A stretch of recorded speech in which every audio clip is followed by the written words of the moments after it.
Morning, guys. I want to show you how to read through the New Testament if you've never done it and you just want to get through your entire Bible quickly. So I'll tell you what I do. Now, I like to read multiple versions, and right now what I'm doing is I'm reading a whole bunch of different Bibles, and I want to kind of just get through them all as quick as I can, the different versions. And part of the reason I'm doing that is I want to get a good grasp of all the things that happen in the Bible. And so I'm not doing topical studies or anything like that. Things can change, but that's what I'm doing. I'm kind of just doing a general overhaul of my Bible. Okay, so if that helps you, because you may have never read through your entire Bible, or you may be reading multiple versions at the same time and are trying to just read a whole bunch of the Bible at one, maybe through the year or something, and this will help you get through all those different versions as well. Okay, so let's get to it. All right, so what I do is I will take, and I think this is a fun way for me to do it. Of course, I have my markers and all that stuff because, I want to consume my Bible, Chuck Smith said, you're chewing a bone over and over, so you know it like the back of your hand. So here's my New Testament. So what I'll do is this: I will every day I will read as much as I can, but I'll just like you read a regular book. So what I'll do is I'll read. I'll start in Matthew, and then I'll read a few pages, or maybe just one, and then I'll go to the end of Matthew and I will read the end, and then I'll meet in the middle. That's how I do it. So as I'm reading the front and the back, so example, I'll read a Matthew, then I'll go to Mark and I'll do the same thing. Then I'll go to John and do the same thing. And it works for me to get through the entire Bible. Now, if you don't want to do it that way, you can just go read something in Matthew, read something in Mark, read something in Luke, and go through. Now, I do not read by chapters. I used to, but now I mark on the top of my page the day I read it. And you may not know this, or you may know this, but the chapters and the verses were not originally in the Bible. They put that in later to help you, to read the Bible and find portions. So I just read it through that way, mainly because it's easier for me.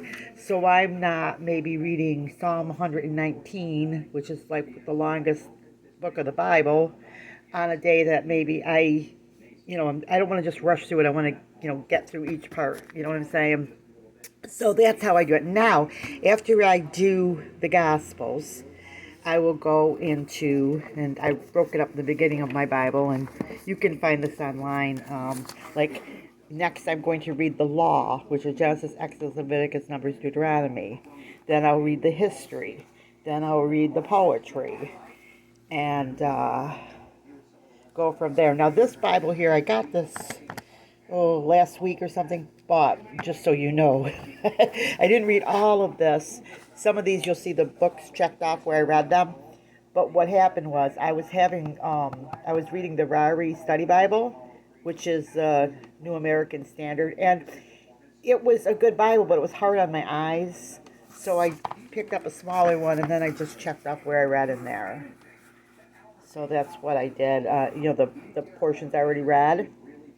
So because I'm reading through the American Standard, and this is, I think there's two of them, the 1995 and another one. So they're updated. They're basically the same, but this is a nice version. So that's why those are in there. So I'm trying to, read through this, and then I will, after one is done, I'll go to the next one. So that's what I'm doing for January. I'm going through the New Testament through as many Bibles as I can.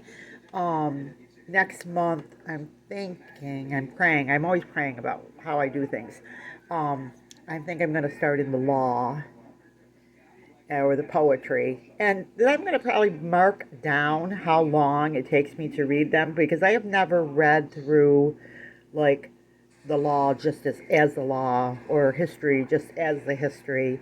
And so then I'll say, how long it takes. Because really, seriously, you could read the entire New Testament in a week. if you read it like a regular book and you're not making it drag out for a year, you can read the New Testament in a week. There's a guy that I knew that read the New Testament every single week. So you can do it, but it just it depends on your lifestyle, your reading level, your comprehension, how you want to do it.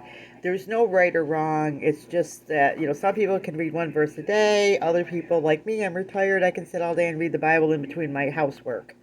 So it's everybody does what God instructs them. But that's what I'm doing. I'm trying to read. Actually, what I'm trying to do is read through the New Testament in a week, and then go and grab the next version. But that's the goal. See how much I can read in January, and then go to the next month. So I hope that helps you. All right. So that's a good way to get through your Bible. You don't have to read it through in a year. You can read it through a lot quicker. This is something I picked up at Family Dollar. I'm making my what are they? The Friendship Bibles. I'm using this for a notebook. I'm going to decorate the front. I like these. And so I'm in these two. This one I'm going to start today. I actually did start it. I put like some cleaning tips, mom tips, and then I'll also put my Bible notes and decorating. And then I like to skip a few pages for the next guy. And if you don't know what the Friendship Bible is, it's Bible journaling together. So you can put your notes, you can put your pictures, and then when you're done with it, you pass it to a friend.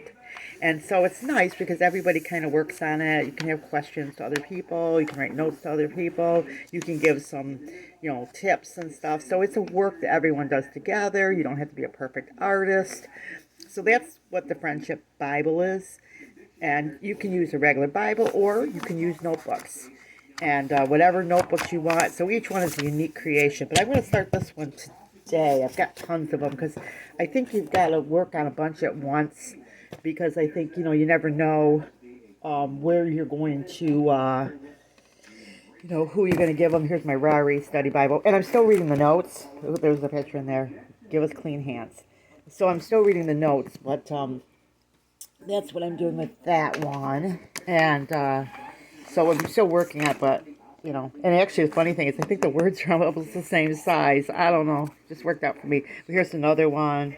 And then I have this one I wrote the instructions in the front, which is basically add your notes, read, and color or whatever, and then pass it to a friend. But here's another one just to give you a little example. And I'll show you another one. Oh, this one's I thought this was a different one, but it's not the one I thought. This is one I like to have a Bible portion attached to it.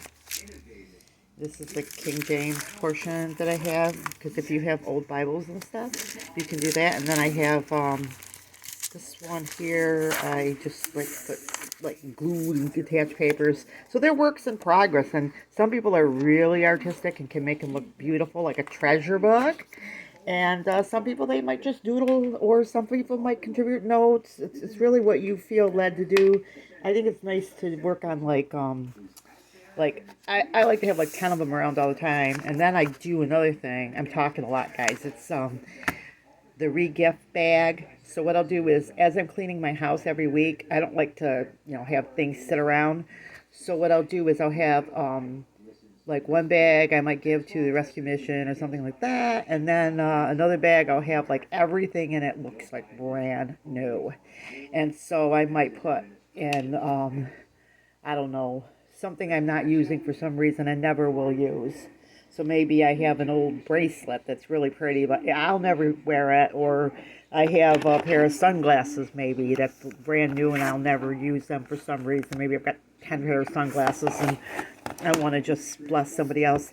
I'll put all this stuff in a bag, put a big ribbon on it, and then I'll put a Friendship Bible in it. And then I'll say to the person, this is my re-gift bag. Keep what you want, and what you don't want, you can pass on. And it's a nice thing. You can do it, all year long. And I like to, over this winter when I'm stuck in the house, because I live in the country, I like to make as many of those as I can. And then I'll just throw them in a back room. And then in the summer, when everybody comes to see me, I'll say, here's a re-gift bag. And, you keep what you want. And that's a nice little hobby. And, I give new things and nice things to the rescue mission, too.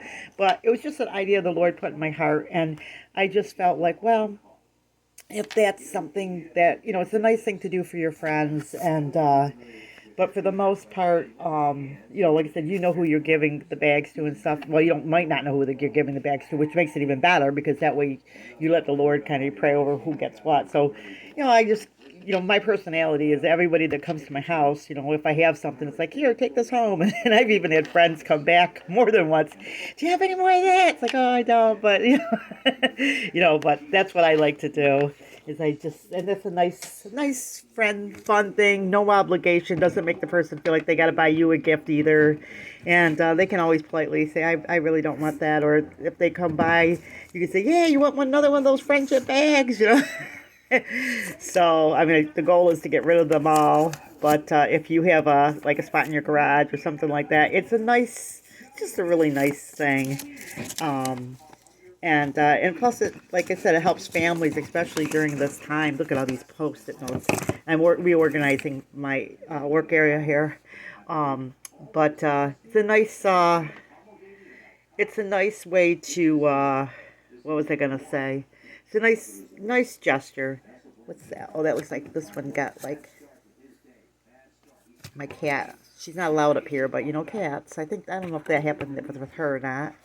And then I have toilet paper here because I'm going to sneeze. And we have been, I sneeze sometimes if I get a tickle. So we ran out of, that's not poop. It's coffee. Food. We don't have tissues right now. We've been trying to go grocery shopping once a month, but we haven't. So, no, I do not put, that's not poop. What is that? Oh, I know what that's from, my breakfast bar I had this morning.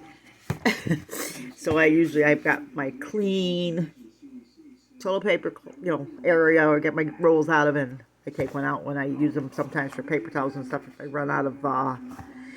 you run out of paper towels or stuff, always have a nice roll of cheap toilet paper for backup. Just a word of advice for moms, because hey, you don't want to end up having to do 35 loads of laundry, right? So anyway, that's how to read your New Testament. Oh, and this is just, since I'm Gabby, look at all the stuff I have here. I have a pair of earplugs here. This is in case I want to read my Bible and everybody gets really loud. Gotta come prepared. I got my to-do list there. And I have my sewing machines here. And right there's some more stuff that's getting moved around. So I'm moving my work area in my kitchen because we moved the puzzle that my husband and I work on, a big puzzle. When I said, let's put that in front of the TV. It's winter. We don't see that many people. I said, let's just work on that big puzzle during the day at while we're watching television. So anyway, that's my story for today. I've got to get some more videos where you guys can see my face more. Just been so super busy here lately, and just, you can tell I got this. I don't have a cold, but I'm just sneezy this morning. I got a pot of water boiling in the morning. See, I'm talking Gabby, guys. Pot of water boiling in the morning to clean up my sinuses. I do that every morning as I'm in the morning. That keeps me from getting, what do you call it, sinus stuff, because I take sinus meds every day. So just something I do. Plus it gets super dry in my house. So if you're not doing that, if your house is super dry, if everyone's getting a lot of sinus, put a pot of water on once in a while and see if that helps. It's best to stand over it, but sometimes you're in the morning while I'm making my coffee and stuff, I usually do that. Okay, guys, so there's my deal. That's how you read your New Testament. That's how you get toilet paper in emergencies. That's how you take your little Post-its and organize your desk. You know what I mean. So anyway, guys, with that, remember, big or small, you too can be a backyard farm. God bless.